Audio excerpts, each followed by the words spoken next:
I'm Jessica Parker, 26 years old, and I thought I knew the worst my parents could do to me. I was wrong. When I returned from a weekend business conference to find my entire wardrobe reduced to ash in their backyard, they looked me straight in the eye and claimed it was a washing machine fire. A tragic accident, they said. The insurance company would cover everything, they promised. But when Detective Lisa Chen called me 3 weeks later with the forensic results, her voice was grim. The Accelerant test didn't just show gasoline residue throughout the burn site, it revealed something far more sinister about the people who raised me. What happened next exposed a level of calculated cruelty that still takes my breath away, and ultimately led to discoveries that changed not just my relationship with my family, but my entire understanding of what family actually means. Before we jump back in, tell us where you're tuning in from, and if this story touches you, make sure you're subscribed, because tomorrow I've saved something extra special for you. Growing up in the sun-baked suburbs of Tempe, Arizona, I learned early that perfection was the only currency that mattered in the Parker household. Our modest ranch-style home on Maple Street looked picture-perfect from the outside, with its manicured desert landscaping and pristine white stucco walls that my mother, Patricia, insisted on power washing every month. Inside, however, lived a family where love came with terms and conditions that shifted without warning. My father, Richard Parker, worked as a claims adjuster for Desert Valley Insurance, a job that seemed to teach him that everyone was trying to get away with something. He brought that suspicious mindset home, treating every conversation with his daughters like an interrogation designed to catch us in some wrongdoing. My mother supplemented their income as a secretary at Roosevelt Elementary, where she spent her days managing other people's children while perfecting the art of passive-aggressive communication that she wielded like a weapon at home. The Parker family hierarchy was established early and never questioned. My younger sister Amanda was 4 years my junior but light years ahead in our parents' affections. Where I received scrutiny for every choice, Amanda received praise for merely existing. When I brought home straight A's, the response was always the same tepid acknowledgement, followed by questions about why I couldn't be more involved in extracurriculars like Amanda, who somehow managed to be simultaneously the star of her debate team and homecoming princess without ever appearing to study. Our house operated under an unspoken but rigidly enforced set of rules. Appearances mattered above all else. We were never wealthy, but we were expected to project success and respectability to our neighbors and community. This obsession with image created a suffocating environment where every aspect of our lives was curated for public consumption. Family dinners were performed rather than enjoyed, with conversation topics carefully steered away from anything that might reveal the dysfunction simmering beneath our suburban facade. The financial strain of maintaining this image was constant but never acknowledged directly. Instead, it manifested in passive-aggressive comments about the cost of everything I needed or wanted. School supplies were purchased with dramatic sighs about budgets. When I outgrew clothes, I was reminded of how much money I was costing the family, as if growing was a personal failing rather than biology. Meanwhile, Amanda's needs were met without comment or complaint, creating a stark contrast that was impossible to ignore but dangerous to mention. Holiday gatherings were particularly painful exercises in family theater. Extended relatives would visit our carefully staged home, and I learned to play my role as the dutiful older daughter while watching Amanda bask in adoration for achievements that paled in comparison to my own. When my uncle praised my academic success, my father would invariably redirect the conversation to Amanda's social achievements or natural charm, as if intellectual accomplishment was somehow less valuable than popularity. The psychological impact of this environment was profound but gradual. I internalized the message that my worth was conditional and constantly under review. Every success had to be bigger than the last to earn the same lukewarm acknowledgement, while Amanda's smallest achievements were celebrated as evidence of her natural superiority. I developed what my therapist would later identify as hypervigilance, constantly scanning my parents' faces and tone of voice for signs of approval or disapproval, adjusting my behavior in real time to try to earn love that always seemed just out of reach. School became my refuge and my battleground simultaneously. I excelled academically because I learned that good grades bought me temporary peace at home, but they also became another source of pressure. Teachers praised my dedication and intelligence, creating a stark contrast to the indifference I experienced from my parents. This disconnect was confusing and painful, making me question whether there was something fundamentally wrong with me that only my parents could see. High school intensified these dynamics as Amanda entered her freshman year while I was a senior. Suddenly, every achievement of mine was overshadowed by her potential. When I was accepted to Arizona State University with academic scholarships, the dinner table conversation focused on how Amanda would probably receive even better offers when her time came. When I was named valedictorian, my parents attended the ceremony but spent the reception talking to other families about Amanda's impressive freshman year accomplishments. The transition to college provided temporary relief from the daily micromanagement, but it also created new pressure to justify the investment my parents were making in my education. Despite my scholarships covering most expenses, every dollar they contributed was mentioned frequently and wielded as leverage when they disapproved of my choices. They questioned my major in marketing communications, suggesting it wasn't practical enough, and criticized my involvement in campus organizations as frivolous distractions from academics. During my sophomore year, I began dating Kevin Brooks, a fellow marketing major who came from a warm, supportive family in Mesa. Spending time at his house was a revelation that left me both grateful and devastated. His parents asked about his day because they genuinely cared about the answer, not.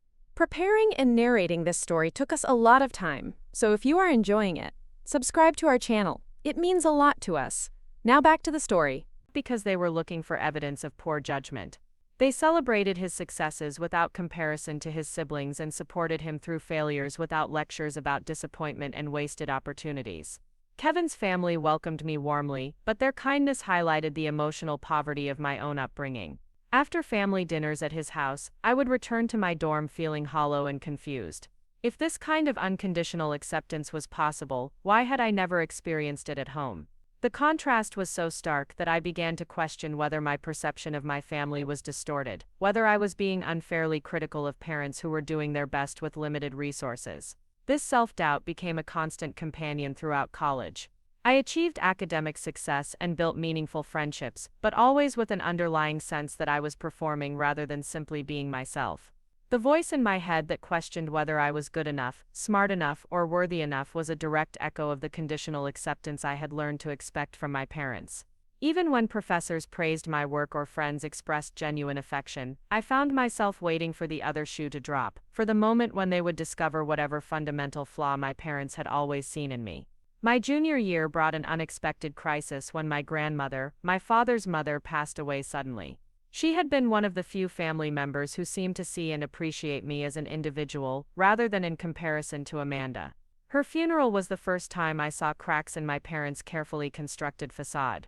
In their grief, they seemed more human and vulnerable, and I felt a surge of hope that perhaps her death might bring us closer together. Instead, her passing seemed to intensify their focus on image management and family reputation. They were more concerned with how our family appeared to mourning relatives than with processing their grief or supporting each other emotionally. When I broke down crying during the service, my mother's primary concern was that I was drawing attention to myself, rather than maintaining appropriate composure. The message was clear: even in genuine grief, my emotions were inconvenient and inappropriate. The summer after my junior year, I secured an internship at a marketing firm in downtown Phoenix. The professional environment was a revelation, filled with colleagues who valued creativity, intelligence, and collaboration. My supervisor, Rachel Foster, became an unexpected mentor who saw potential in me that she actively nurtured. For the first time in my life, I experienced what it felt like to have an authority figure invest in my success without expecting something in return. Rachel's encouragement gave me confidence to pursue opportunities I might have otherwise dismissed as beyond my reach. She taught me to advocate for myself, to present my ideas with conviction, and to see challenges as growth opportunities rather than potential failures. Under her guidance, I developed skills and confidence that transformed my final year of college from a countdown to graduation into an exciting preparation for my career. Senior year brought new tensions as Amanda prepared for her own college applications. Suddenly, my experiences and achievements were being measured against her potential once again. When I shared news about job interviews or academic honors, the conversation inevitably shifted to strategies for ensuring Amanda's applications would be even more impressive. It was as if my 4 years of hard work were merely a dress rehearsal for the main event of Amanda's college career. Despite these frustrations, I was determined to forge my own path forward. I had learned to find validation from sources outside my family, and I was beginning to understand that their approval might not be worth the constant emotional contortion required to earn it. This realization was both liberating and terrifying, as it meant acknowledging that the family I had spent my entire life trying to please might never be capable of giving me the love and acceptance I craved. Graduation day arrived with typical Parker family drama. While other families celebrated their graduates with unqualified joy and pride, mine used the occasion to remind me of their sacrifices and to set expectations for my post-graduation success. Rather than savoring the moment of achievement, I found myself managing their emotions and reassuring them that their investment in my education would pay dividends in my career success. The job market was competitive, but my internship experience and Rachel's recommendation helped me secure a position as a marketing coordinator at TechFlow Solutions, an innovative software company in downtown Phoenix. The salary was modest but respectable for an entry-level position, and the company culture emphasized creativity and professional development. I was thrilled to begin my career, but my parents' response was predictably lukewarm, focused more on the starting salary than on the growth potential or my obvious excitement about the opportunity. Moving into my own apartment in Scottsdale represented a significant milestone in my independence. I had saved money throughout college and combined it with my new salary to afford a one-bedroom unit in a modern complex with amenities that felt luxurious after years of dorm living. The space was small but entirely mine, decorated according to my taste rather than my parents' rigid aesthetic preferences. For the first time in my life, I had complete control over my environment and my choices. I could eat dinner at whatever time I chose, watch television programs that interested me, and invite friends over without worrying about whether they would meet parental approval. This freedom was intoxicating but also overwhelming, as I realized how much of my identity had been shaped by the need to navigate my parents' expectations and demands. The first year of my career was a period of rapid growth and discovery. I threw myself into my work with the same dedication I had brought to my studies, but now I was motivated by genuine passion rather than the need to avoid criticism. My colleagues appreciated my creativity and work ethic, and I began to receive recognition and opportunities that validated my professional potential. As my confidence grew in the workplace, I also began to invest more intentionally in my personal relationships and self-care. I joined a gym, started taking weekend trips with friends, and began building a wardrobe that reflected my professional aspirations rather than my parents' budget constraints. For the first time, I was spending money on quality pieces that made me feel confident and successful, viewing these purchases as investments in my career rather than frivolous expenses. This newfound independence and success, however, created unexpected tension with my family. Instead of celebrating my achievements, they seemed threatened by my growing autonomy. Family dinners became exercises in subtle criticism and passive-aggressive commentary about my lifestyle choices. They questioned whether I was living beyond my means, criticized my apartment as unnecessarily expensive, and made pointed remarks about young people who forget where they come from when they achieve modest success. The irony was palpable. After years of criticizing me for not being successful enough, they now seemed uncomfortable with the confidence and independence that success had given me.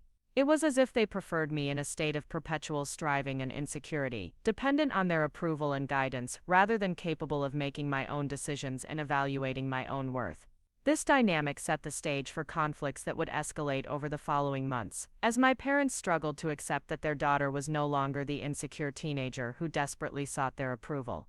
They had created a daughter who was successful, independent and confident, but they seemed unprepared for the reality that such a person might also be willing to establish boundaries and resist their attempts at continued control.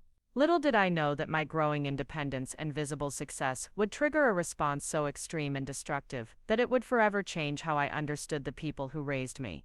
The foundation was being laid for a betrayal that would shock me not just with its cruelty, but with its calculated planning and deliberate execution.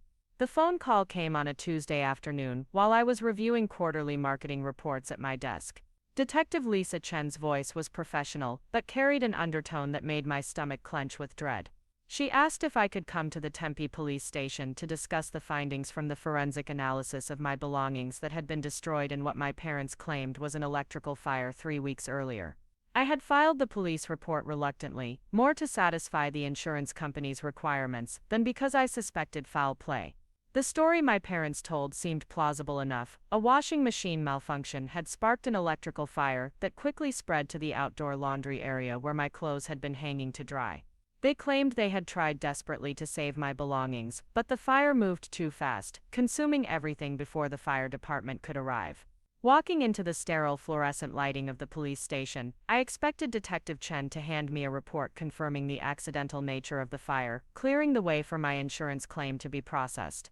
Instead, she led me to a small interview room and closed the door with a click that seemed to echo ominously in the confined space. Detective Chen was a woman in her early 40s, with kind eyes that had clearly seen too much human cruelty. She placed a manila folder on the table between us and opened it slowly, as if giving me time to prepare for whatever was inside.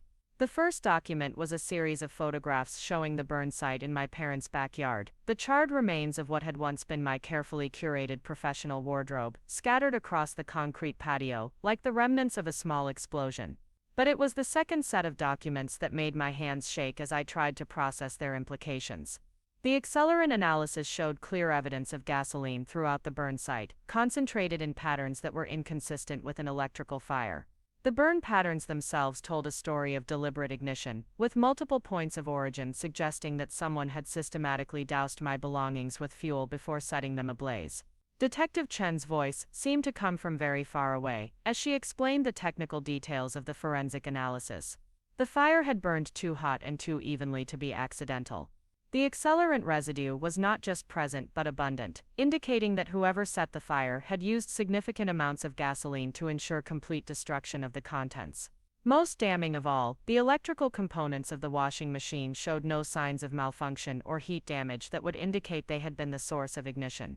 The room began to spin as the implications hit me with devastating clarity. My parents had not just lied about the cause of the fire, they had deliberately destroyed thousands of dollars worth of my personal belongings, and then looked me in the eye while fabricating an elaborate story about their heroic but futile attempts to save them. The level of premeditation and calculation required for such an act was breathtaking in its cruelty. Detective Chen continued talking, explaining that the case would now be investigated as potential arson and insurance fraud, but her words barely registered as I struggled to reconcile this evidence with the people who had raised me.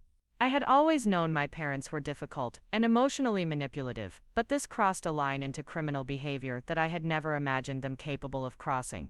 The drive back to my apartment passed in a blur of Phoenix traffic and racing thoughts. I replayed every detail of that weekend, searching for clues I might have missed. I had been in San Diego for a tech conference, presenting TechFlow's new client management software to potential customers. The trip had been a significant professional opportunity, and I had been excited to represent my company at such an important industry event. Before leaving for the airport that Friday morning, I had stopped by my parents' house to drop off a load of delicate work clothes that required special care. My apartment's washing machine was too small and aggressive for my silk blouses and wool suits, so I occasionally used their larger, gentler machine for my more expensive pieces. My mother had offered to handle the washing while I was away, and I had gratefully accepted, thinking it was a rare gesture of helpfulness. Now sitting in my living room staring at the forensic report, I realized that my mother's offer had been anything but helpful. The timing was too perfect to be coincidental. They had known exactly when I would be out of town, exactly what belongings were in their possession, and exactly how much those items meant to me both professionally and personally. The destroyed wardrobe represented more than just clothing, it was the physical manifestation of my independence and success. Every piece had been carefully selected and saved for, chosen to project competence and confidence in professional settings. The navy Armani suit I had worn to my first client presentation. The silk blouses that made me feel sophisticated during important meetings. The leather briefcase that had been a graduation gift to myself, purchased after my first paycheck. Beyond the professional pieces, they had also destroyed items with deep sentimental value. My college graduation dress, worn on the day I had achieved something they had claimed to want for me.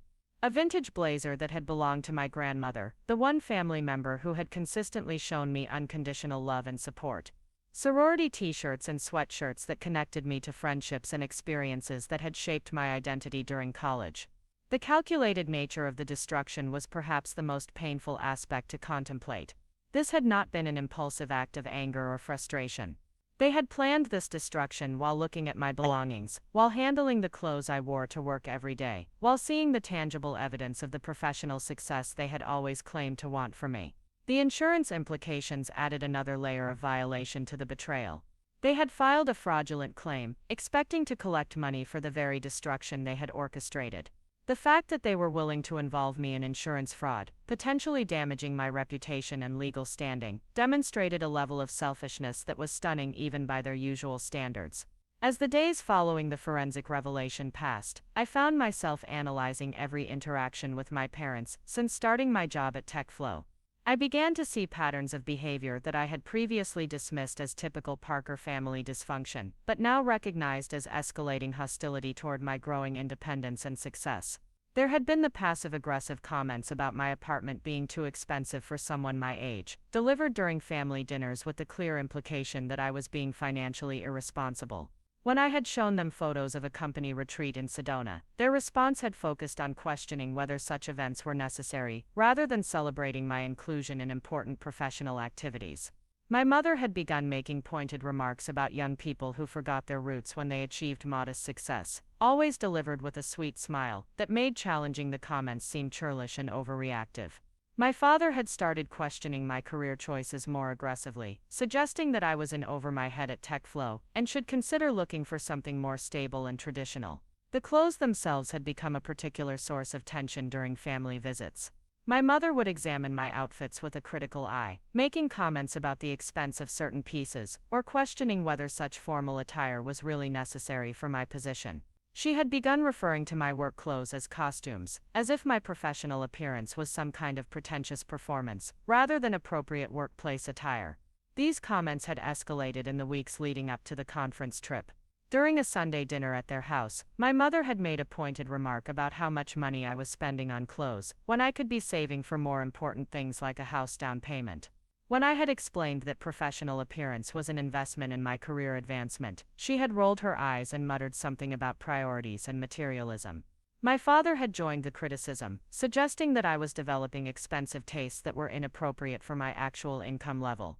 He had made several comments about young people who lived beyond their means and ended up in financial trouble, always with pointed glances in my direction that made his meaning unmistakable. The weekend of the conference, they had known I would be away for 3 full days, giving them ample time to plan and execute their destructive scheme. They had probably assumed that the insurance money would cover the replacement costs, allowing them to punish me for my perceived arrogance, while avoiding the financial consequences that might have deterred them from such an extreme action. The realization that they had spent hours planning this betrayal was almost more painful than the act itself. I imagined them discussing the logistics, deciding on the timing, purchasing the gasoline, and preparing the site. Every step would have required deliberate choice and continued commitment to causing me harm, with multiple opportunities to reconsider and change course. The psychological impact of this discovery was profound and multifaceted. Beyond the immediate shock and hurt, I found myself questioning everything I thought I knew about my family relationships and my own judgment. If I had been so wrong about my parents' capacity for this level of cruelty, what else had I misunderstood or overlooked throughout my life? I began experiencing symptoms that I would later learn were consistent with betrayal trauma. Sleep became elusive as my mind raced through years of interactions, searching for warning signs I might have missed. Anxiety spiked whenever my phone rang, as I feared more devastating revelations or confrontations. Concentration at work became difficult as intrusive thoughts about the fire and its implications interrupted my focus throughout the day. The violation extended beyond the material loss to encompass a fundamental breach of trust and safety. These were the people who were supposed to protect and support me, who should have been celebrating my achievements rather than punishing me for them. The knowledge that they were capable of such calculated destruction made me question what other harmful acts they might be willing to commit if I continued to disappoint or threaten them. Physical reminders of the loss appeared constantly throughout my daily routine, reaching for a specific blouse for an important meeting, only to remember it had been reduced to ash. Preparing for networking events, without the confidence-boosting pieces that had become part of my professional armor. Standing in my closet looking at the gaps where my most treasured items had once hung, each empty space, a reminder of the deliberate cruelty that had created it. The financial impact was significant, but manageable given my stable income, and the insurance payout that would eventually come. The emotional and psychological damage, however, seemed immeasurable. This was not just about replacing clothes, it was about rebuilding my sense of safety and trust, after discovering that the people closest to me were capable of such betrayal. Friends and colleagues who knew about the fire expressed sympathy and support, but I found myself unable to share the full truth about what had happened. How could I explain that my own parents had committed arson to destroy my belongings? The story seemed too outrageous and painful to share, leaving me feeling isolated in my knowledge and grief. The isolation was compounded by the fact that I still had to decide how to handle this information. Detective Chen had explained that I could press charges for arson and insurance fraud, but doing so would mean publicly accusing my parents of serious crimes and potentially sending them to prison. The thought of taking such drastic action against family members felt overwhelming, even given the severity of their betrayal. Simultaneously, I struggled with the question of whether to confront them directly about the forensic evidence. Part of me wanted to see their faces when presented with proof of their deception, to force them to acknowledge what they had done and explain their motivations. Another part of me dreaded the conversation, knowing that it would probably result in denial, deflection, and escalated conflict that might make an already impossible situation even worse. The weight of carrying this knowledge alone became increasingly difficult as the days passed. I found myself going through the motions of normal life, while feeling completely disconnected from my usual routines and relationships. Work provided some distraction, but even there I felt like I was performing normalcy rather than genuinely engaging with my responsibilities and colleagues. It was during this period of isolation and confusion that I made the decision to seek professional help for the first time in my life. The Employee Assistance Program at TechFlow offered several sessions of counseling at no cost, and I finally acknowledged that I needed support beyond what friends and family could provide. The irony of seeking help because my family had traumatized me was not lost on me, but I recognized that professional guidance was essential for processing what had happened and deciding how to move forward. Dr. Rebecca Martinez was a licensed therapist with extensive experience in family trauma and betrayal recovery. Her office in Central Phoenix was a calm oasis decorated in soothing earth tones that immediately made me feel more grounded and safe than I had in weeks. During our first session, I found myself telling the entire story from beginning to end for the first time, including details I had been unable to share with anyone else. Dr. Martinez listened without judgment or shock, responding to my account with the kind of professional compassion that made me feel heard and validated rather than crazy or overreactive. She explained that family betrayal was more common than most people realized, and that my feelings of confusion, anger, and grief were entirely normal responses to such a profound violation of trust. Our sessions became a lifeline during those first few weeks after the forensic revelation. Dr. Martinez helped me understand that my parents' behavior was part of a pattern of emotional abuse that had been present throughout my childhood but had escalated as I became more independent and successful. The clothes burning was not an isolated incident but rather the culmination of years of controlling and manipulative behavior that had become increasingly desperate as their ability to control me diminished. She introduced me to concepts like narcissistic family dynamics and scapegoating that helped me understand my role in the family system and why my success had been perceived as such a threat. For the first time, I began to see that the problem was not with me or my choices, but with a fundamentally dysfunctional family structure that required me to remain small and dependent in order to function. This therapeutic work was challenging and often painful as it required me to examine not just the recent betrayal but the entire foundation of my family relationships. I had to confront the reality that my parents' love had always been conditional and that their inability to celebrate my success was not a reflection of my worth but of their own insecurities and limitations. Dr. Martinez also helped me develop practical strategies for coping with the ongoing stress and trauma symptoms I was experiencing. Sleep hygiene techniques helped restore my ability to rest. Mindfulness practices provided tools for managing anxiety and intrusive thoughts. Grounding exercises helped me stay present when overwhelming emotions threatened to derail my daily functioning. Perhaps most importantly, she helped me understand that I had choices about how to respond to this betrayal and that whatever decisions I made needed to prioritize my own safety and well-being rather than trying to maintain family harmony or protect my parents from the consequences of their actions.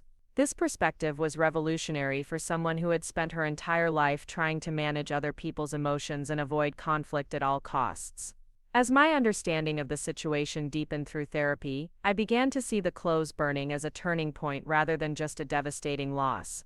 For the first time in my life, I had clear, undeniable evidence of my parents' capacity for cruelty and deception. I could no longer rationalize their behavior or convince myself that they were doing their best with limited emotional resources. This clarity, while painful, was also liberating.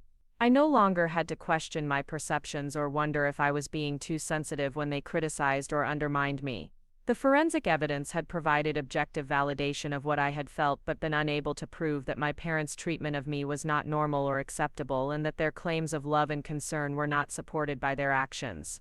The therapeutic process also helped me recognize the strength and resilience I had developed over years of navigating their dysfunction. I had not only survived their emotional abuse but had thrived despite it, building a successful career and meaningful relationships outside their influence. The very independence and confidence they had tried to destroy through their arson attack was proof of my ability to create a healthy, fulfilling life regardless of their approval or support. This growing self-awareness set the stage for the next phase of my journey, as I prepared to make difficult decisions about how to handle the legal and interpersonal consequences of my parents' actions. I was no longer the insecure young woman who had desperately sought their approval. I was becoming someone who could prioritize her own well-being and demand the respect and treatment she deserved. The Phoenix Tech Summit was the last place I expected to find love, but sometimes the universe has plans that extend far beyond our carefully constructed expectations. I was representing TechFlow at the 3-day conference, manning our booth and demonstrating our latest client management software to potential customers and partners. The convention center was buzzing with energy as hundreds of technology professionals networked, attended presentations, and explored the latest innovations in our rapidly evolving industry. It was during the second day of the summit, while I was taking a brief break from the constant stream of booth visitors, that I noticed him. Marcus Thompson was standing near the coffee station studying his conference program with the same intense focus that I recognized in myself when trying to maximize the value of these expensive industry events. He was tall with warm brown eyes and an easy smile that seemed genuine rather than practiced, a refreshing contrast to the forced networking enthusiasm that permeated the conference atmosphere. Our first interaction was refreshingly normal and unforced. I had approached the coffee station just as he was struggling to balance his program coffee cup and a small stack of business cards he had collected. When the cards scattered across the floor, I instinctively helped him gather them up, and our eyes met as we both reached for the same wayward card. His thank you was accompanied by a self-deprecating laugh about his obvious lack of coordination, and I found myself smiling genuinely for the first time in days. Marcus introduced himself as a software engineer with Thompson Tech Solutions, a cybersecurity consulting firm that I recognized by reputation but had never worked with directly. Unlike many of the conference attendees who launched immediately into elevator pitches about their companies and services, Marcus seemed more interested in having an actual conversation about the industry trends and challenges that had brought us both to the summit. We ended up spending the remainder of the coffee break discussing the evolution of cloud security protocols and the challenges smaller companies faced in keeping up with rapidly changing compliance requirements. His knowledge was impressive but delivered without arrogance, and he listened to my perspectives on marketing technology solutions with genuine interest rather than the polite attention I had grown accustomed to receiving from male colleagues who often dismissed marketing as less technical or important than their own specialties. When the afternoon sessions resumed, we found ourselves attending several of the same presentations, exchanging knowing glances when speakers made overly optimistic claims about implementation timelines or dramatically understated the complexity of enterprise-level security challenges. There was an easy compatibility in our shared understanding of the industry that made me feel intellectually respected and professionally valued in a way that was both familiar and entirely new. The summit's networking reception that evening provided an opportunity for a more extended conversation away from the formal presentation schedule. Marcus found me near the appetizer table, where I was attempting to balance professional networking with actual nourishment after a long day of booth demonstrations and client meetings. He approached with 2 plates of food and a suggestion that we find somewhere quieter to continue our earlier discussion about cybersecurity challenges in the healthcare sector. We settled at a small table on the outdoor terrace of the convention center, where the Phoenix sunset painted the desert mountains in brilliant oranges and purples that provided a stunning backdrop for our conversation. For the first time in months, I found myself completely absorbed in a discussion that had nothing to do with my family dynamics or the ongoing trauma of discovering their capacity for betrayal and deception. Marcus had a gift for asking thoughtful questions that demonstrated genuine curiosity about my work and perspectives. He wanted to know about the marketing challenges specific to B2B technology sales, the evolving relationship between marketing and customer success teams, and my thoughts on how artificial intelligence might change client relationship management in the coming years. His questions were sophisticated and his attention focused, making me feel like my professional expertise was valued and respected. As the evening progressed, our conversation naturally expanded beyond work topics to include personal interests and experiences. Marcus told me about his journey from computer science student at Arizona State University to software engineer to his current role helping manage his family's consulting business. He spoke about his work with the same passion and dedication I felt toward my own career, but without the defensive edge I had developed from years of having my professional choices questioned and criticized. What struck me most about Marcus was his emotional availability and authentic interest in understanding who I was as a person beyond my professional accomplishments. When I mentioned that I had recently started therapy to work through some family issues, he responded with supportive understanding rather than judgment or discomfort. He shared that he had sought counseling during college to work through anxiety related to academic performance, normalizing mental health support in a way that felt refreshing and mature. The evening concluded with an exchange of business cards that felt more personal than professional and a tentative plan to continue our conversation over coffee once we returned to our regular routines in Phoenix. As I returned to my hotel room that night, I realized I was looking forward to seeing Marcus again with an anticipation that had nothing to do with business networking and everything to do with the genuine connection we had established. Our first official date took place the following weekend at a small coffee shop in Central Phoenix that Marcus had suggested. He arrived exactly on time, casually dressed in jeans and a button-down shirt that struck the perfect balance between relaxed and thoughtful. The conversation picked up exactly where we had left it at the conference, flowing easily between professional topics and personal interests without any of the awkward transition periods that often characterized early dating interactions. Marcus had an easy laugh and a self-deprecating sense of humor that put me at ease immediately. When I mentioned my recent struggles with work-life balance, he shared his own challenges with setting boundaries between his professional responsibilities and personal time, especially given that he worked for his family's business. His willingness to be vulnerable about his own struggles created a safe space for me to share more about my recent therapeutic work and the family dynamics I was trying to navigate. What impressed me most about Marcus during those early conversations was his emotional intelligence and genuine empathy. When I told him about the clothes burning incident, carefully omitting some of the more disturbing details about the premeditation and forensic evidence, his response was one of immediate concern for my emotional well-being rather than curiosity about the dramatic details. He asked how I was coping with the loss and whether I felt supported by friends and family, demonstrating an understanding that the emotional impact of such an event extended far beyond the material loss. Over the following weeks, Marcus and I began spending more time together, and I found myself experiencing a type of relationship dynamic that was entirely foreign to my previous experience. He was consistently supportive without being patronizing, interested in my thoughts and opinions without trying to debate or correct them, and affectionate without expecting anything in return. The contrast with my family relationships was so stark that it initially made me uncomfortable as I waited for the conditions and expectations that never materialized. Marcus had grown up in a family where love was expressed freely and unconditionally, where achievements were celebrated without comparison to others, and where individual interests and personalities were encouraged rather than criticized. His parents, Elena and David Thompson, had built their consulting business from the ground up through hard work and mutual support, creating financial success without losing sight of their family values and emotional connections. When Marcus first mentioned his family's business, he did so in passing and without the kind of status-conscious emphasis that might have suggested he was trying to impress me. Thompson Tech Solutions was apparently well established in the Phoenix cybersecurity market, but Marcus spoke about his work there with the same matter-of-fact professionalism he might have used to describe any job he was passionate about and skilled at performing. It was only after we had been dating for several weeks that I began to understand the true scope and success of his family's business. Thompson Tech Solutions was not just another small consulting firm but a major player in the regional cybersecurity market, with clients that included several Fortune 500 companies and government agencies. The business had been growing steadily for over 15 years, and Marcus's role in software development and client relations was both substantial and integral to their continued success. What struck me about this revelation was Marcus's obvious discomfort with emphasizing his family's financial success or using it to define his own worth and identity. He had deliberately downplayed the business's prominence because he wanted to be valued for his own characteristics and accomplishments rather than his family's wealth and reputation. This approach to relationships was so different from my own family's status-conscious worldview that it took me time to understand and appreciate.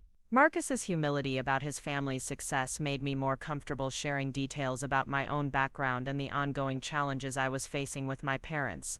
I told him about their constant criticism and comparison making, their obvious preference for my sister Amanda, and their recent escalation of controlling behavior as I had become more independent and professionally successful. His response to these revelations was consistently supportive and validating. Marcus helped me recognize that my parents' behavior was not normal or acceptable, and that their inability to celebrate my achievements was a reflection of their own limitations rather than any inadequacy on my part. He had grown up in a family where success was celebrated and individual differences were appreciated, giving him perspective on healthy family dynamics that helped me recognize just how dysfunctional my own family relationships had become. After 3 months of dating, Marcus suggested that I meet his family, an invitation that simultaneously excited and terrified me. I had never been in a relationship serious enough to warrant family introductions, and my own family experiences had not provided positive models for how these interactions should unfold. Marcus assured me that his parents were looking forward to meeting me and that there would be no pressure or formal expectations for the evening. The Thompson family home in Paradise Valley was impressive but welcoming, a custom-built house that reflected success without ostentation. Elena and David Thompson greeted me with genuine warmth and interest, asking about my work at TechFlow and my experiences growing up in Phoenix. Their questions felt like authentic curiosity about who I was as a person rather than an interrogation designed to evaluate my worthiness for their son. Dinner with the Thompson family was a revelation in healthy family dynamics. Elena and David asked about Marcus's current projects with obvious pride and interest, but they also inquired about his personal interests and weekend activities with the same level of engagement. When Marcus mentioned a hiking trip we had taken to Sedona, his parents wanted to hear about the trails we had explored and the restaurants we had tried, treating our relationship as something positive to be celebrated rather than examined for potential problems. The conversation flowed naturally between family news, current events, and lighthearted stories about Marcus's childhood and college experiences. His younger sister Nicole joined us for dessert, and I watched in amazement as the family teased each other affectionately without anyone becoming defensive or hurt. The humor was inclusive rather than cutting, and obvious love and respect underlied even their most sarcastic exchanges.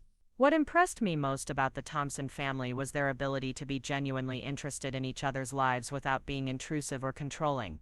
When Elena asked about my family, I gave a carefully edited version of my background that emphasized my parents' careers and my sister's academic achievements while omitting the more problematic aspects of our relationships.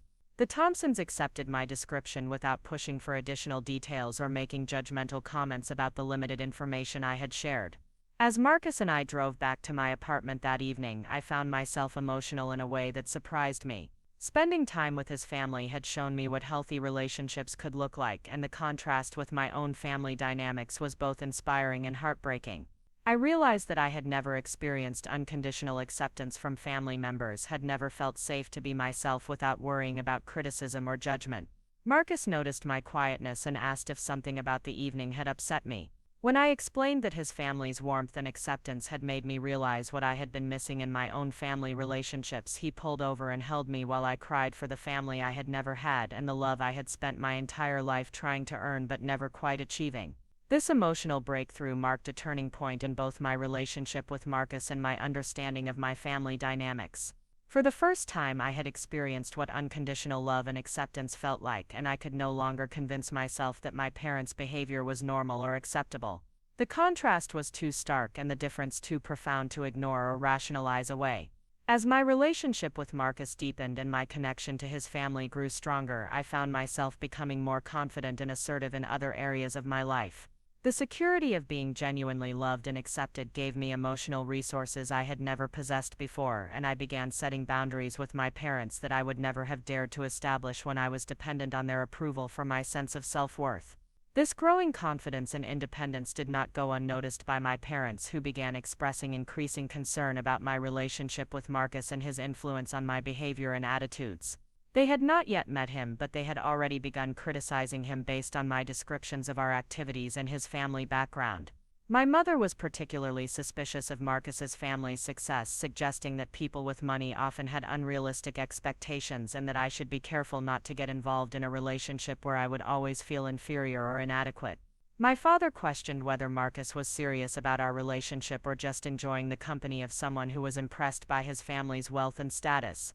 These criticisms felt particularly unfair given that Marcus had gone out of his way to downplay his family's financial success and had shown more genuine interest in my thoughts, feelings, and experiences than my own parents had ever demonstrated.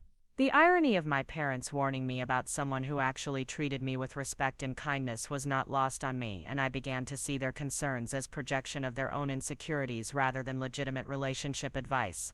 The tension between my growing happiness with Marcus and my deteriorating relationship with my parents created a constant undercurrent of stress that I struggled to navigate.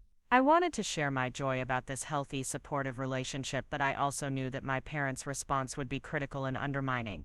Their inability to celebrate my happiness felt like another form of emotional abuse, and I began to understand that their love had always been conditional on my remaining small and dependent. Dr. Martinez helped me recognize that my parents' escalating criticism of Marcus was actually a response to the threat he represented to their control over me. His family's unconditional acceptance had given me a reference point for healthy relationships that made my parents' manipulation and emotional abuse more obvious and harder to tolerate.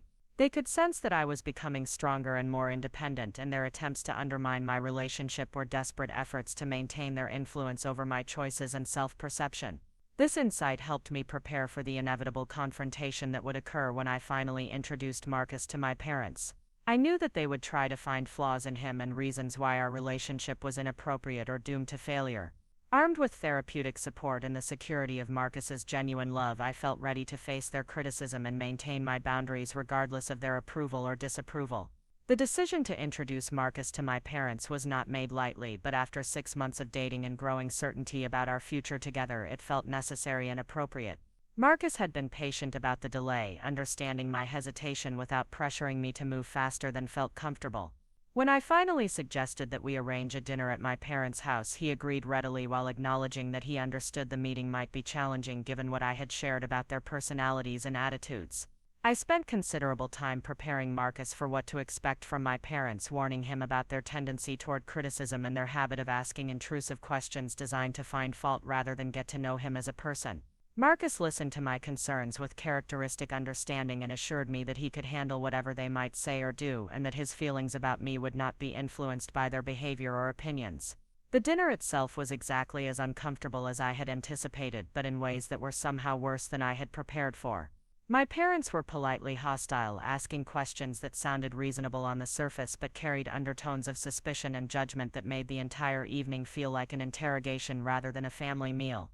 My father grilled Marcus about his career plans and financial prospects with the kind of invasive questioning that would have been inappropriate even if Marcus had been asking to marry me. When Marcus mentioned that he worked for his family's consulting business, my father immediately assumed he was employed there as a favor rather than on merit, making several pointed comments about the challenges young people faced when they had to compete in the real world without family connections. My mother's approach was more subtle but equally undermining. She made passive-aggressive comments about the differences in our backgrounds and questioned whether we really had enough in common for a serious relationship. When Marcus complimented the dinner and asked about the recipe for her renowned chicken enchiladas, she responded with a comment about how young men often said things they didn't mean when they were trying to make good impressions. Throughout the evening, Marcus maintained his composure and responded to their hostility with grace and patience that I found remarkable. He answered their intrusive questions honestly without becoming defensive, complimented their home and cooking sincerely despite their obvious efforts to make him uncomfortable, and treated me with the same respect and affection he always showed regardless of their disapproving presence. The drive home was quiet as I processed the shame and anger I felt about my parents' behavior. Marcus had done nothing to deserve their hostility, and their treatment of him felt like a personal attack on my judgment and choices. When I apologized for their rudeness, Marcus reassured me that their behavior was not my responsibility and that his feelings about me were not influenced by their inability to be welcoming or kind. This experience marked the beginning of a more serious phase in our relationship, as we both recognized that my parents' disapproval was likely to be a permanent feature of our future together. Marcus made it clear that he was committed to our relationship regardless of their opinions, and I realized that I was going to have to choose between seeking my parents' approval and building a healthy life with someone who actually loved and respected me. The months following that disastrous dinner were characterized by escalating tension with my parents and deepening commitment with Marcus. My parents made increasingly pointed comments about my relationship choices and began questioning whether I was making decisions based on what was best for me or what was most impressive to other people. Their criticism felt particularly unfair given that Marcus had consistently demonstrated genuine care for my well-being and happiness. As Marcus and I began discussing more serious future plans, including the possibility of moving in together and eventual marriage, my parents' hostility intensified. They seemed to view our growing commitment as a personal betrayal and began making comments about children who forgot their families when they found new relationships. The irony of their criticism was not lost on me, as they had never provided the kind of unconditional love and support that would have made me want to prioritize their opinions over my own happiness and well-being. The annual Phoenix Technology Awards ceremony was supposed to be a celebration of innovation and achievement in our rapidly growing tech sector. TechFlow had been nominated for Best Emerging Company, and I had been selected to represent our team at the Black Tie Gala held at the Phoenician Resort. Marcus would be attending as well, since Thompson Tech Solutions was a sponsor of the event, and we had planned to make it a special evening celebrating both of our companies' recognition in the industry. I had spent weeks preparing for the event, both professionally and personally. The presentation I would give if TechFlow won required careful preparation, and I had practiced it countless times to ensure I could represent our company with confidence and poise. For the evening itself, I had purchased a stunning navy cocktail dress that made me feel sophisticated and successful, paired with the pearl earrings that had been my grandmother's and a clutch that Marcus had given me for my birthday. The ceremony was being held in the resort's grand ballroom, with round tables seating Phoenix's most prominent technology executives, investors, and entrepreneurs. The atmosphere was celebratory and energizing, filled with people who shared my passion for innovation and business growth. Marcus looked handsome in his tuxedo, and I felt proud to be attending such an important industry event with someone who understood and supported my professional ambitions. What I had not anticipated was that my parents would somehow learn about the event and decide to attend uninvited. They had apparently heard about the awards ceremony through my father's Insurance industry connections, since several of the technology companies were clients of Desert Valley Insurance. Without informing me of their plans, they had purchased tickets and arrived at the resort with the clear intention of inserting themselves into my professional life in the most public way possible. I discovered their presence when I saw them across the ballroom during the cocktail reception, standing near the bar and surveying the crowd with expressions that mixed curiosity with obvious judgment. My mother was wearing her best dress, a conservative black outfit that looked appropriate but unremarkable among the designer gowns and tailored suits that filled the room. My father stood beside her in a rental tuxedo that fit poorly and made him look uncomfortable and out of place. The sight of them at my professional event filled me with immediate anxiety and dread. I had worked hard to compartmentalize my family dysfunction away from my career, and their unexpected appearance felt like a violation of the safe space I had created in my professional life. Marcus noticed my sudden tension and followed my gaze across the room, immediately understanding the situation without requiring explanation. Before I could decide how to handle their presence, my parents spotted me and began making their way through the crowd toward our table. The ballroom was filled with my colleagues, clients, and industry contacts, and I realized with growing horror that whatever scene my parents created would be witnessed by the very people whose respect and confidence I had worked so hard to earn. My mother reached our table first, greeting me with an overly bright smile that did not extend to her eyes. She was clearly trying to project warmth and maternal pride, but her tone carried the same passive-aggressive edge that characterized all of our interactions. She made a point of introducing herself to the other people at our table as my mother, emphasizing the family connection in a way that felt possessive rather than supportive. My father followed closely behind, and his demeanor was even more problematic. He had clearly been drinking during the cocktail hour, and his usual tendency toward blunt criticism was amplified by alcohol and the unfamiliar social environment. He made several loud comments about the expense and extravagance of the event, questioning whether such gatherings were really necessary for business or just excuses for wealthy people to show off their success. The evening deteriorated rapidly as my parents inserted themselves into conversations with my colleagues and industry contacts. My mother made pointed remarks about how surprised she was by the luxury of the venue and the obvious wealth of the attendees, clearly trying to position herself as more down-to-earth and authentic than the other guests.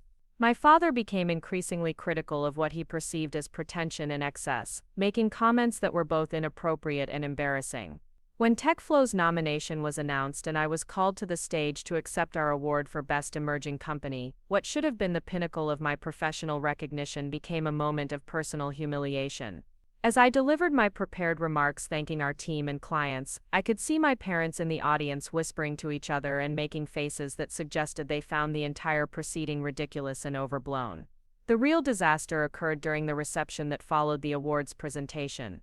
My father, emboldened by alcohol and apparently determined to make his opinions known, approached several of my professional contacts and began sharing his unsolicited views about young people who achieved success too quickly and the dangers of prioritizing career advancement over family loyalty.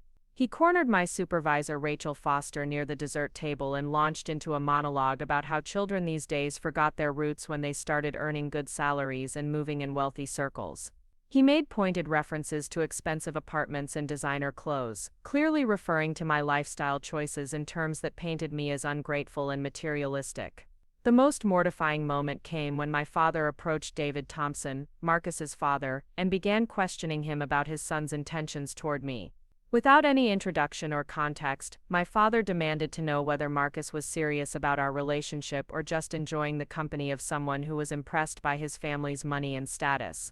David Thompson handled the confrontation with remarkable grace, but I could see the shock and discomfort in his expression as my father continued his inappropriate interrogation. Other guests were beginning to notice the disturbance, and I realized that my professional reputation was being damaged in real time by my father's drunken behavior and poor judgment. Marcus intervened before the situation could escalate further, politely but firmly guiding my father away from his father and suggesting that perhaps it was time for my parents to call it an evening. My father's response was to become belligerent and accusatory, claiming that Marcus was trying to control me and isolate me from my family. The scene that followed was the most humiliating experience of my professional life. My father raised his voice loud enough to attract attention from nearby tables, accusing Marcus of manipulating me and turning me against my family. He made wild claims about wealthy families who preyed on vulnerable young women and the importance of remembering where you came from regardless of who you married. Hotel security eventually intervened to de-escalate the situation, but not before my father had made a spectacle that was witnessed by dozens of my colleagues and industry contacts. The damage to my professional reputation felt immeasurable, and I spent the remainder of the evening apologizing to people who had been subjected to my father's inappropriate behavior and trying to salvage relationships that had been damaged by his actions. The drive home was conducted in tense silence as I struggled to process what had happened and its potential consequences for my career. Marcus was supportive but clearly angry on my behalf, having witnessed firsthand the level of dysfunction and cruelty that characterized my family relationships. When we finally talked about the evening, he expressed amazement at my father's behavior and concern about how such public humiliation might affect my standing with colleagues and clients. The following Monday at work was as difficult as I had feared. While most of my colleagues were too professional to comment directly on my father's behavior, I could sense awkwardness and discomfort in interactions that had previously been easy and natural. Rachel Foster called me into her office to discuss the situation and its potential impact on my role representing TechFlow at industry events. The conversation was handled with sensitivity and professionalism, but the message was clear: my family's behavior had become a liability for my career advancement. Rachel assured me that my own professional reputation remained strong, but she suggested that I might need to consider how to prevent similar incidents in the future. The implication that I was responsible for managing my parents' behavior in professional settings felt unfair but unavoidable. The aftermath of the awards ceremony marked a turning point in my relationship with my parents and my understanding of the boundaries I needed to establish to protect my professional and personal life. The public nature of their sabotage had crossed a line that could not be uncrossed, and I realized that their behavior was escalating to a level that threatened everything I had worked to build. Dr. Martinez helped me process the experience and its implications for my ongoing relationship with my parents. She pointed out that their decision to attend the event uninvited and create a public scene was consistent with the pattern of escalating control and sabotage that had characterized their recent behavior. The awards ceremony incident was not an isolated moment of poor judgment but part of a calculated effort to undermine my independence and professional success. This insight gave me clarity about the choices I needed to make going forward. I could no longer afford to hope that my parents would change their behavior or respect my boundaries. Their actions at the awards ceremony had demonstrated that they were willing to damage my professional reputation and personal relationships in order to maintain control over my life and choices. The decision to limit contact with my parents was not made impulsively, but after weeks of careful consideration and therapeutic guidance. I drafted a letter explaining that their behavior at the awards ceremony had crossed a line and that I needed space to rebuild the professional relationships they had damaged.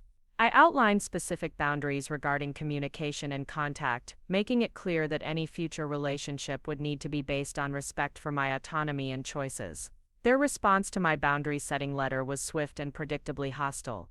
My mother called repeatedly, leaving increasingly angry voicemails accusing me of being ungrateful and disloyal. My father sent text messages claiming that I had been brainwashed by Marcus and his family, and that I was throwing away my real family for people who only cared about me because of what I could do for them. The most painful aspect of their response was the involvement of my sister Amanda, who called to express her disappointment in my decision to cut contact with our parents. She had apparently been told a heavily edited version of events that portrayed me as the aggressor and our parents as the victims of my unreasonable demands and hurtful behavior. Amanda's call forced me to confront the reality that my parents had successfully positioned her against me, using their established pattern of manipulation and emotional abuse to ensure that I would be isolated from family support. Her willingness to accept their version of events without seeking my perspective was devastating, but not entirely surprising, given years of family dynamics that had positioned us as competitors rather than allies. The weeks following my decision to establish boundaries with my parents were emotionally challenging, but also surprisingly liberating. For the first time in my adult life, I was free from the constant anxiety of anticipating their criticism and disapproval. I could make choices based on my own values and preferences without considering how they might be used against me in future conflicts. Marcus and his family provided crucial support during this difficult transition period. Elena and David Thompson made it clear that I was welcome in their home and their family regardless of my parents' behavior or approval. Their consistent warmth and acceptance helped heal some of the wounds created by years of conditional love and emotional manipulation. Professional relationships gradually recovered from the damage caused by the awards ceremony incident. My consistent performance and professionalism at work helped reinforce my reputation, and colleagues who had witnessed my father's behavior seemed to recognize that his actions were not reflective of my own character or judgment. Rachel Foster continued to support my career development, and TechFlow's success in winning the Emerging Company Award opened new opportunities for growth and advancement. It was during this period of healing and professional growth that the clothes burning incident occurred.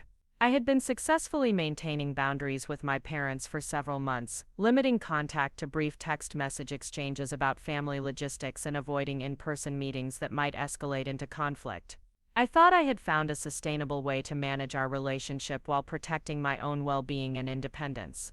The discovery that they had deliberately destroyed my belongings while I was traveling for work represented an escalation of their controlling behavior that I had not anticipated despite all their previous actions. The premeditation and cruelty required to plan and execute such an attack was shocking even given my knowledge of their capacity for manipulation and emotional abuse. The forensic evidence that proved their deception felt like vindication of everything I had been trying to explain to family members and friends who had questioned my decision to limit contact with my parents. The Accelerant test results provided objective proof that their claims about the accidental nature of the fire were deliberate lies, and that their willingness to involve me in insurance fraud demonstrated a level of selfishness and disregard for my well-being that was truly extraordinary. Armed with this evidence and the support of both Dr. Martinez and Marcus, I made the decision to confront my parents directly about their actions. The conversation took place at their house in Tempe, in the same living room where I had spent my childhood walking on eggshells and trying desperately to earn their approval and love. Presenting them with the forensic evidence was one of the most empowering moments of my adult life. For once I held objective proof of their deception that could not be denied, rationalized, or turned back on me as evidence of my own inadequacy or poor judgment. The Accelerant test results spoke for themselves, and no amount of manipulation could explain away the presence of gasoline throughout the burn site. Their response was exactly what I had expected but still disappointing in its predictability. Rather than acknowledging their actions or expressing remorse for the pain they had caused, they immediately shifted into defensive mode, claiming that I was overreacting and that their behavior had been motivated by concern for my well-being rather than malice. My father actually suggested that destroying my expensive clothes had been a favor designed to help me develop more appropriate priorities and spending habits. My mother claimed that they had been worried about my relationship with Marcus and concerned that I was losing touch with my values and background. Neither of them seemed capable of understanding that their actions constituted criminal behavior that had caused significant financial and emotional damage. The conversation concluded with me making it clear that any future relationship would require acknowledgement of their actions, genuine remorse, and commitment to respecting my boundaries and autonomy. I explained that I was prepared to pursue legal action for the arson and insurance fraud if they continued to deny responsibility or attempt to contact me inappropriately. Their final response was to threaten to cut off all family connections and ensure that I would be excluded from all future family events and relationships. The threat that had once terrified me now felt like a relief, as I realized that the family connections they were offering to sever had only ever caused me pain and insecurity. Walking out of their house that day, I felt lighter than I had in years. The burden of seeking their approval and managing their emotions was finally lifted, and I was free to build the kind of life and relationships that actually supported my happiness and well-being. The family I had been born into had never provided the love and acceptance I had craved, but I had found those things with Marcus and his family, and with the friends and colleagues who valued me for who I actually was. The legal proceedings that followed were handled efficiently and professionally. My parents ultimately agreed to pay restitution for the destroyed property and to cease all contact rather than face criminal charges for arson and insurance fraud. The insurance company recovered their payout and flagged their file for potential future fraud concerns. Marcus and I married the following spring in a beautiful ceremony at the Desert Botanical Garden, surrounded by friends, colleagues, and the Thompson family who had become my chosen family. The day was everything I had dreamed a wedding could be: joyful, meaningful, and focused entirely on celebrating our love and commitment rather than managing other people's emotions or expectations. My parents were not invited to the wedding, and their absence felt appropriate rather than painful. The people who attended were there because they genuinely cared about our happiness and wanted to celebrate this important milestone in our lives. The contrast with the anxiety and conflict that had characterized family events throughout my childhood was striking and healing. Elena Thompson walked me down the aisle, and her presence felt both honoring and natural. She had provided the maternal support and unconditional love that I had never received from my own mother, and having her fill that role at my wedding felt like a recognition of the real family relationships that had sustained and nurtured me. Our honeymoon in Costa Rica was a celebration of new beginnings in the life we were building together. For the first time, I was able to fully enjoy a significant life experience without worrying about how it would be perceived or criticized by family members who were incapable of sharing in my joy. When we returned from our honeymoon, we received a card from Amanda expressing regret that she had not been able to attend the wedding and hoping that we might be able to rebuild our relationship despite our parents' continued hostility. Her outreach was the beginning of a slow healing process that allowed us to develop a sibling relationship independent of our parents' influence and manipulation. The therapy work I had begun in response to the clothes burning incident continued long after the immediate crisis was resolved. Dr. Martinez helped me understand that healing from family trauma is a lifelong process rather than a destination, and that building healthy relationships requires ongoing attention to boundaries and communication patterns. Marcus and I welcomed our daughter Sophia 2 years after our wedding, and becoming a parent gave me new perspective on the choices my own parents had made throughout my childhood.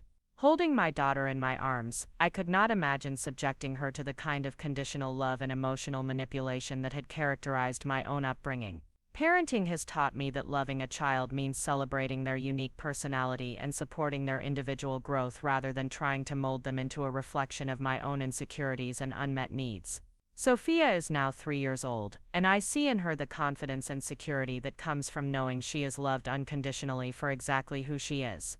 My parents have never met their granddaughter, and while that reality is sometimes sad, it feels necessary for protecting her from the kind of emotional damage that defined my own childhood.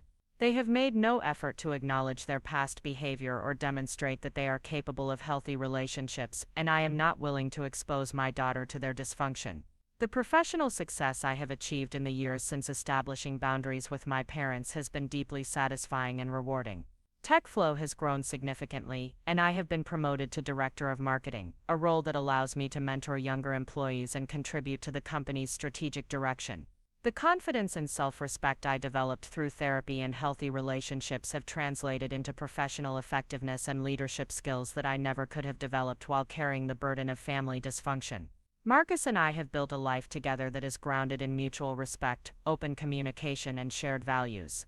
We face challenges and disagreements like any couple, but we approach them as partners working towards solutions rather than adversaries trying to score points or maintain control. The contrast with the relationship dynamics I observed in my childhood is constant and reassuring. Looking back on the clothes burning incident and its aftermath, I can see that it was a catalyst for changes that needed to happen regardless of how painful the process was at the time. The forensic evidence that proved my parents' deception also provided me with the clarity and motivation I needed to finally break free from their control and build the kind of life I had always wanted but never thought I deserved. The support system I have built includes not just Marcus and his family but friends, colleagues, and professional mentors who value me for my authentic self rather than my ability to meet their expectations or serve their needs. These relationships have taught me what healthy love and support actually look like, and they continue to provide the foundation for ongoing growth and healing. If there is a lesson to be learned from my experience, it is that family relationships should enhance your life rather than diminish it, and that blood relationships do not justify accepting abuse or manipulation. Sometimes the most loving thing you can do for yourself is to walk away from people who are incapable of treating you with the respect and kindness you deserve, even when those people are family members. The journey from that burned pile of clothes in my parents' backyard to the life I have now was not easy or straightforward, but it was necessary and ultimately healing. I am grateful for the strength I discovered in myself during the darkest moments, and for the people who supported me through the process of rebuilding my life on a foundation of self-respect and healthy relationships. Today I wake up each morning in a home filled with love and acceptance, surrounded by people who celebrate my successes and support me through challenges. My daughter will grow up knowing that she is valued for exactly who she is, and that her worth is not conditional on meeting anyone else's expectations. That knowledge is the greatest gift I can give her, and the most meaningful outcome of everything I endured to get here. The therapeutic journey that began in Dr. Rebecca Martinez's office became the foundation for every positive change that followed in my life. Those early sessions were raw and difficult, filled with tears and revelations that forced me to confront truths I had spent years avoiding. Dr. Martinez had a gentle but direct approach that helped me recognize patterns of manipulation and control that had been so normalized in my family that I had never questioned their appropriateness or impact on my well-being. During our third session, Dr. Martinez introduced me to the concept of narcissistic family systems, explaining how these dynamics create rigid roles that serve the emotional needs of the narcissistic parents rather than supporting the healthy development of their children. She described how I had been cast in the role of the scapegoat, the family member who carries the blame for all problems, and whose achievements are minimized or ignored to maintain the family's emotional equilibrium. This framework provided a context for understanding my childhood experiences that was both validating and liberating. For the first time, I could see that the constant criticism and comparison had not been motivated by love or concern for my development, but by my parents' need to maintain control and superiority. The realization that their behavior served their psychological needs rather than my best interest was painful but also empowering, as it meant that their treatment of me was not a reflection of my worth or lovability. Dr. Martinez helped me understand that the escalating conflict around my independence and success was actually a predictable response to my growing autonomy. Narcissistic parents often intensify their controlling behavior when their children begin to establish independent identities and relationships that threaten their dominance. The clothes burning incident, while extreme, was consistent with this pattern of escalation when other forms of control prove ineffective. One of the most important concepts Dr. Martinez introduced was the idea of chosen family versus family of origin. She explained that healthy adult development often requires creating new family structures based on mutual respect and genuine care, rather than obligation and shared genetics. This permission to prioritize relationships that actually supported my well-being over those that demanded loyalty despite causing harm was revolutionary for someone who had been taught that family loyalty was the highest virtue regardless of how family members treated each other. The therapeutic work also involved processing the grief associated with accepting that my parents were unlikely to change their fundamental approach to relationships. Dr. Martinez helped me understand that mourning the parents I had needed and deserved was a necessary part of healing, even while those parents were still alive and present in my life. This grief work was complicated and ongoing, involving acceptance of loss while also celebrating the strength and resilience I had developed despite their limitations. As my understanding of family dynamics deepened, I began to see how my sister Amanda had been positioned as the golden child in our family system, receiving praise and attention that was designed to highlight my supposed inadequacies rather than genuinely celebrate her achievements. This insight helped me develop compassion for Amanda while also recognizing that our relationship had been damaged by our parents' manipulation and comparison tactics. Martinez encouraged me to explore the ways that my family experiences had shaped my approach to all relationships, including friendships and professional connections. I discovered that I had developed hypervigilance around signs of disapproval or rejection, often interpreting neutral or even positive interactions through a lens of anxiety and self-doubt. This awareness allowed me to begin challenging these automatic responses and developing more realistic assessments of how others perceived and valued me. The therapy sessions became a safe space where I could practice expressing my authentic thoughts and feelings without fear of judgment or retaliation. Dr. Martinez's consistent acceptance and validation helped me rebuild confidence in my own perceptions and experiences, undoing years of gaslighting and emotional manipulation that had taught me to distrust my own instincts and reactions. One particularly powerful session focused on the concept of boundaries and their role in healthy relationships. Dr. Martinez explained that boundaries are not walls designed to keep people out, but rather guidelines that communicate how we expect to be treated and what behaviors we will and will not accept from others. She helped me understand that setting boundaries is actually an act of love, both for ourselves and for others, as it creates clarity about relationship expectations and prevents resentment from building over time. This education about boundaries was transformative because it reframed my understanding of conflict and disagreement. Instead of seeing my parents' anger about my independence as evidence that I was being selfish or hurtful, I could recognize it as their resistance to healthy boundaries that threatened their control. Their discomfort with my autonomy was not my responsibility to manage or fix, and their emotional reactions were not indicators that I was making poor choices. Dr. Martinez also helped me develop practical strategies for managing the anxiety and stress symptoms that had intensified since discovering the truth about the clothes burning. We worked on grounding techniques that helped me stay present when overwhelming emotions threatened to derail my daily functioning. Breathing exercises and mindfulness practices became tools I could use to manage panic attacks and intrusive thoughts about my family's capacity for deception and cruelty. The therapeutic relationship itself became a model for healthy communication and mutual respect. Dr. Martinez demonstrated how to give and receive feedback constructively, how to disagree without becoming defensive or attacking, and how to maintain professional boundaries while still providing genuine care and support. These lessons extended far beyond our sessions, influencing how I approached all of my relationships with greater confidence and authenticity. As my therapy progressed, Dr. Martinez began encouraging me to consider how I wanted to handle the practical aspects of my relationship with my parents going forward. She helped me understand that forgiveness did not require reconciliation, and that protecting myself from further harm was not only acceptable but necessary for my continued healing and growth. This permission to prioritize my own well-being over family expectations was difficult to internalize, but ultimately essential for my recovery. The work we did around trauma processing was particularly important in helping me understand the long-term impact of growing up in an emotionally abusive environment. Martinez explained that childhood emotional abuse creates lasting changes in how the brain processes stress and interprets social interactions, but that these patterns can be modified through awareness and practice. This scientific understanding of trauma helped me feel less broken and more hopeful about my capacity for continued healing. Dr. Martinez also helped me recognize the strengths and coping mechanisms I had developed in response to my challenging family environment. My empathy, resilience, and ability to read social situations were all skills that had developed as adaptations to emotional instability, and these same qualities had contributed to my professional success and ability to form meaningful relationships outside my family system. The therapy sessions provided a framework for understanding not just my family dynamics but also my relationship with Marcus and his family. Dr. Martinez helped me recognize how the Thompson family's healthy communication patterns and genuine affection had triggered both joy and anxiety in me, as their unconditional acceptance challenged my learned expectations about how relationships functioned. Working with Dr. Martinez also involved examining my professional relationships and career goals through a healthier lens.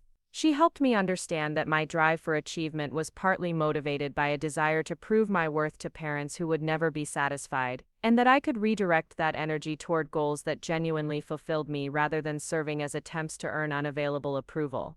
One of the most significant breakthroughs in therapy came when Dr. Martinez helped me understand that my parents' escalating behavior was actually evidence of my growing health and independence rather than proof that I was causing problems or being difficult. She explained that toxic family systems often create crises when members begin to establish autonomy, and that their resistance to my boundaries was confirmation that those boundaries were necessary and appropriate. This reframing of conflict as evidence of growth rather than failure was revolutionary for someone who had been taught to view any family discord as her personal responsibility to resolve. Dr. Martinez helped me understand that healthy individuals often create discomfort in dysfunctional systems simply by refusing to participate in unhealthy patterns, and that this discomfort was not my burden to carry or fix. The therapy work also involved developing a more nuanced understanding of loyalty and family obligation. Dr. Martinez helped me distinguish between healthy family loyalty that was based on mutual respect and care, and toxic loyalty that required self-sacrifice and acceptance of mistreatment. She encouraged me to consider what kinds of relationships I actually wanted to have with family members, independent of social expectations or guilt-based manipulation. As my confidence in therapy grew, Dr. Martinez began encouraging me to practice assertiveness skills in low-stakes situations before applying them to more challenging family interactions. We role-played difficult conversations and explored different approaches to communicating my needs and boundaries clearly and firmly. These practice sessions helped me develop the verbal and emotional tools I would need to confront my parents about their behavior. The therapeutic relationship also provided a model for how professional helping relationships should function. Dr. Martinez maintained clear boundaries while providing genuine support, offered feedback without judgment, and respected my autonomy while providing expert guidance. This experience helped me understand what healthy authority relationships could look like, which influenced how I approached mentoring relationships and professional development opportunities. Dr. Martinez's cultural competence and understanding of family dynamics across different backgrounds was particularly valuable in helping me navigate the complex intersection of individual autonomy and family loyalty that characterized my situation. She helped me understand that choosing my own well-being over family harmony was not a betrayal of my values but rather an expression of healthy self-respect that would ultimately benefit all of my relationships. The grief work we did in therapy was ongoing and multifaceted, involving not just the loss of the parents I had hoped to have but also the loss of the family identity and sense of belonging that had provided structure even when it was painful. Dr. Martinez helped me understand that this grief was normal and necessary, and that creating new sources of meaning and connection was an essential part of the healing process. As my therapy progressed, Dr. Martinez began helping me envision what my life could look like if I prioritized my own well-being and authentic relationships over managing my parents' emotions and expectations. This vision work was both exciting and terrifying, as it required imagining a future that was fundamentally different from anything I had previously experienced or believed possible. The support I received from Dr. Martinez extended beyond our scheduled sessions through homework assignments and reading recommendations that helped me continue the therapeutic work between appointments. Books about narcissistic families, boundary setting, and trauma recovery became resources that supported my ongoing healing and provided validation for experiences that had previously felt isolating and confusing. Dr. Martinez also helped me understand the importance of building a support network that included multiple sources of emotional care and practical assistance. She encouraged me to invest in friendships and professional relationships that were based on mutual respect and genuine affection rather than obligation or convenience. This guidance helped me become more intentional about cultivating relationships that actually supported my growth and happiness. The therapeutic work around the clothes burning incident specifically involved processing both the immediate trauma of discovering my parents' deception and the deeper wounds of realizing the extent of their willingness to harm me. Dr. Martinez helped me understand that their actions represented a fundamental violation of the parent-child relationship that went beyond typical family conflict or disappointment. She also helped me prepare for the practical and emotional challenges of potentially pursuing legal action against my parents.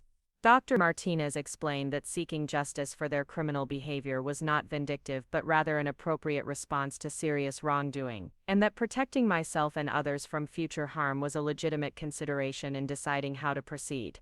The therapy sessions became a space where I could explore my fears about confronting my parents directly about the forensic evidence.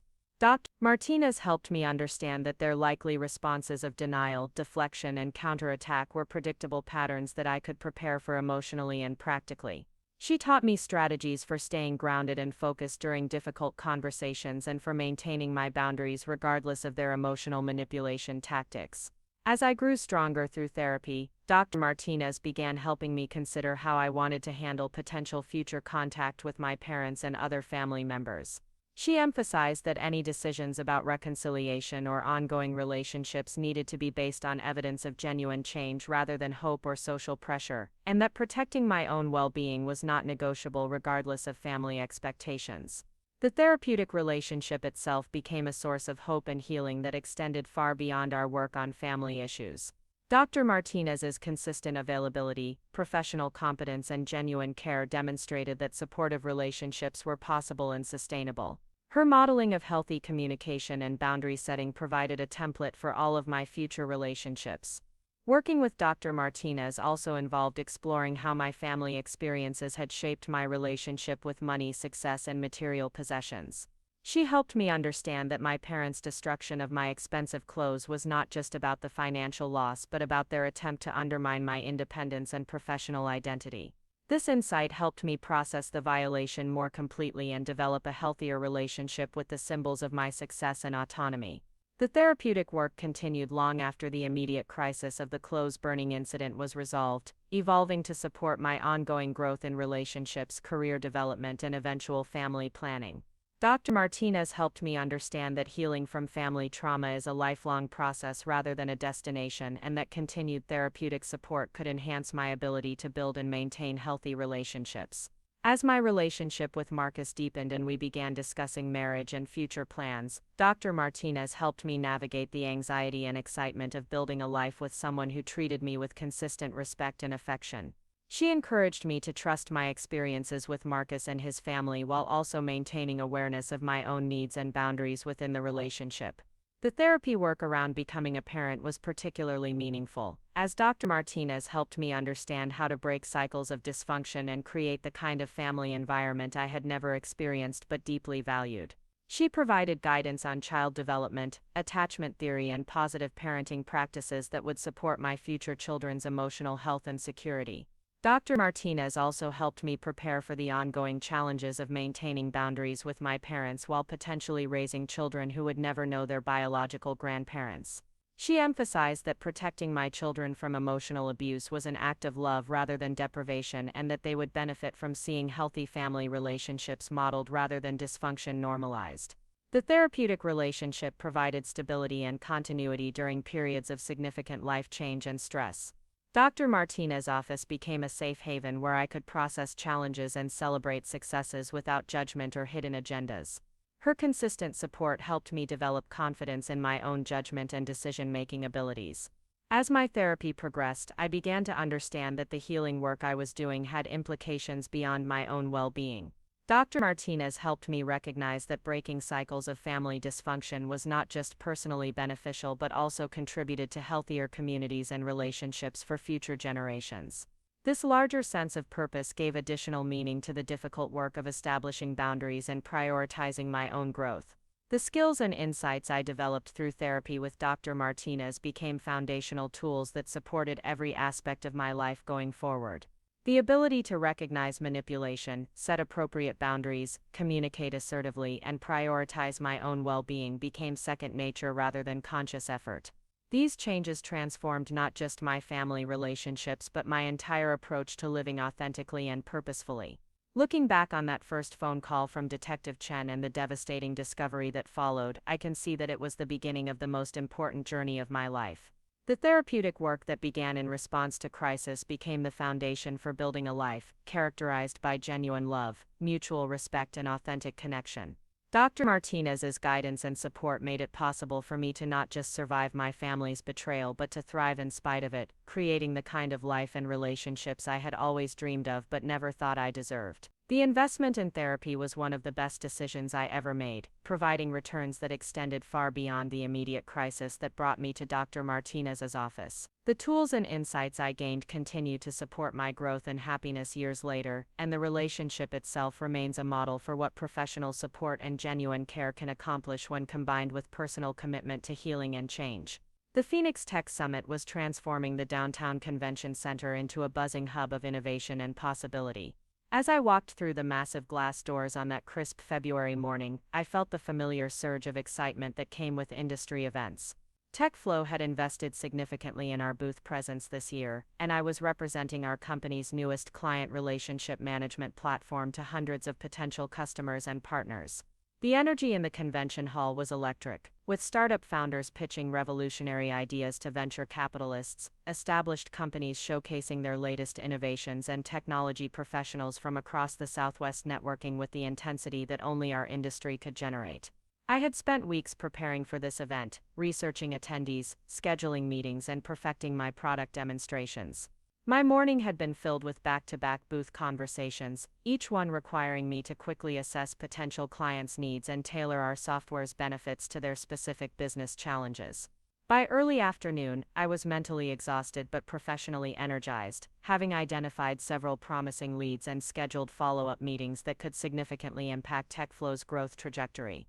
During a brief lull between scheduled demonstrations, I decided to step away from our booth to grab coffee and clear my head before the afternoon rush of conference attendees.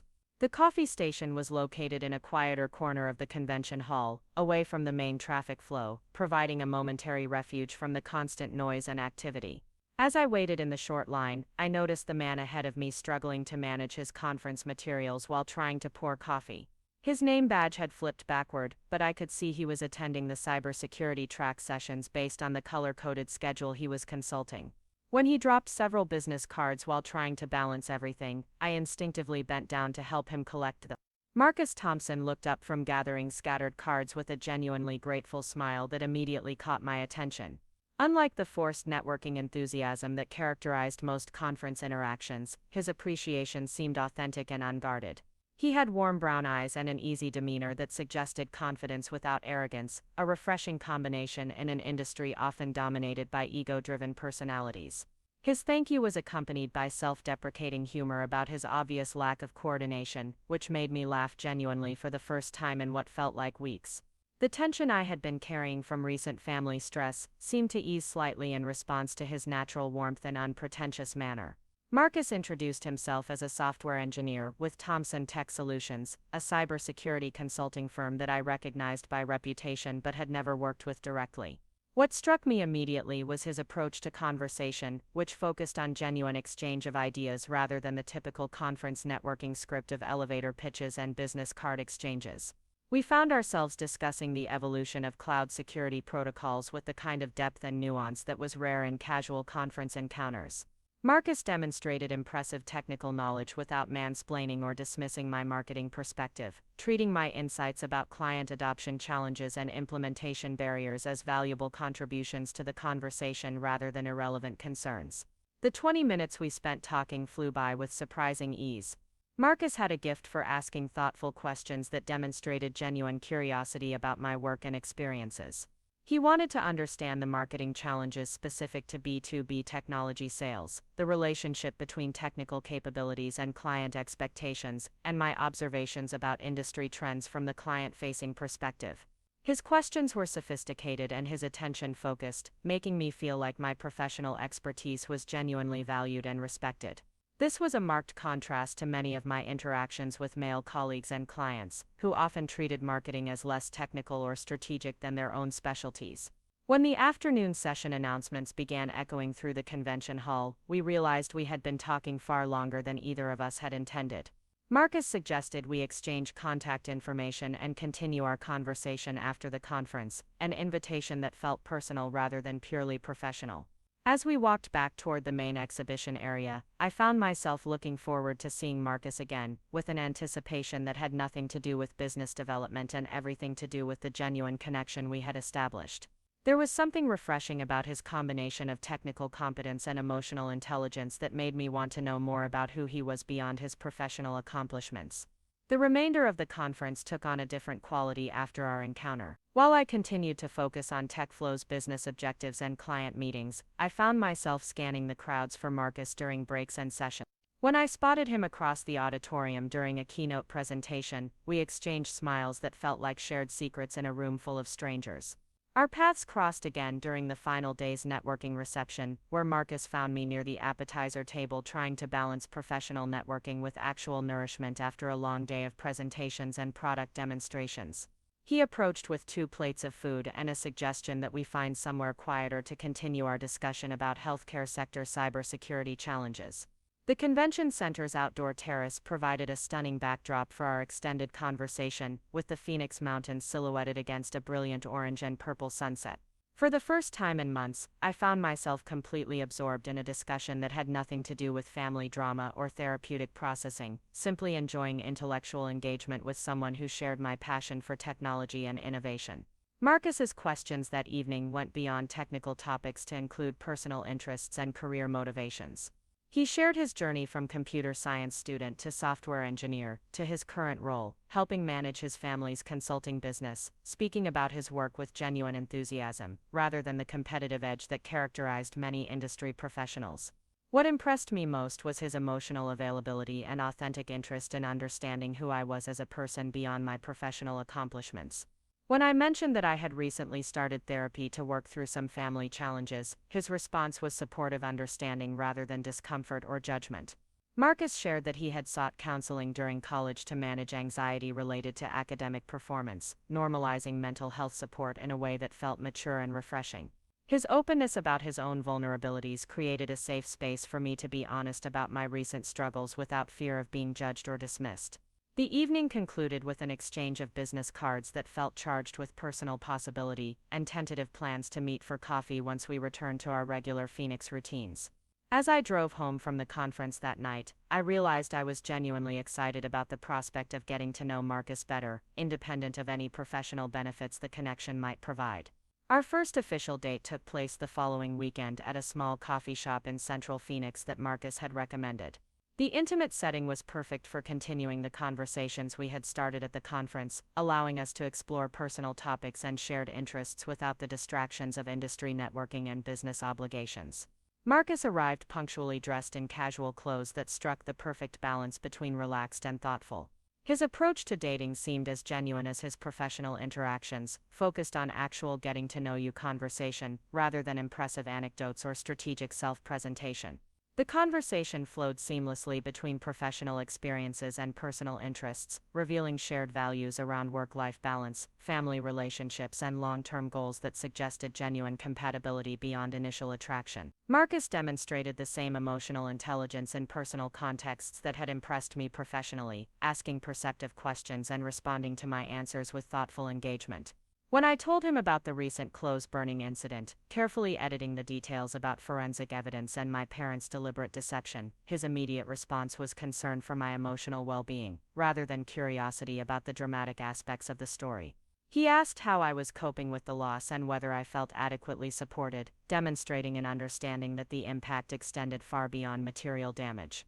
Over the following weeks, as Marcus and I began spending more time together, I experienced relationship dynamics that were entirely foreign to my previous experience with both family and romantic connections. He was consistently supportive without being patronizing, interested in my thoughts and opinions without trying to debate or correct them, and affectionate without expecting immediate reciprocation. The contrast with my family relationships was so stark that it initially made me uncomfortable, as I found myself waiting for conditions and expectations that never materialized. Marcus seemed to genuinely enjoy my company and appreciate my perspectives without needing me to be different or better than I was. Marcus had grown up in a family where love was expressed freely and achievements were celebrated without comparison to others or criticism of shortcomings. His parents had built their consulting business through collaboration and mutual support, creating financial success without sacrificing family relationships or individual authenticity.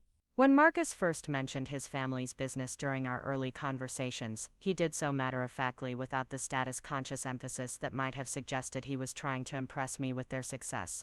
Thomson Tech Solutions was established and respected in the Phoenix market, but Marcus spoke about his work there with professional pride rather than family legacy entitlement. It was only after several weeks of dating that I began to understand the true scope and reputation of his family's consulting firm. Thomson Tech Solutions had grown from a startup to a major regional player in cybersecurity services, with an impressive client roster that included Fortune 500 companies and government agencies. What struck me about this revelation was Marcus's obvious discomfort with using his family's success to define his own worth or attractiveness as a partner. He had deliberately understated the business's prominence because he wanted to be valued for his individual characteristics and accomplishments rather than inherited status or financial security. This approach to relationships represented a fundamental shift from the status-conscious environment I had grown up in, where worth was constantly measured against external achievements and comparative success. Marcus's humility about his advantages made me more comfortable sharing my own background and the ongoing challenges I was navigating with my family. His response to my stories about conditional love and constant criticism was consistently validating and supportive. Marcus helped me recognize that my parents' behavior was neither normal nor acceptable, and that their inability to celebrate my achievements reflected their limitations rather than my inadequacies. Having grown up in a family where individual differences were appreciated rather than criticized, Marcus brought valuable perspective to my understanding of healthy family dynamics. His insights helped me recognize the extent of dysfunction in my own family relationships and gave me hope that different kinds of connections were possible. The security and acceptance I experienced with Marcus began to influence other areas of my life, giving me emotional resources and confidence that translated into stronger professional performance and more authentic friendships. For the first time, I was experiencing what unconditional positive regard felt like, and it was transforming my understanding of what I deserved in all my relationships. Up next, you've got 2 more standout stories right on your screen. If this one hit the mark, you won't want to pass these up. Just click and check them out.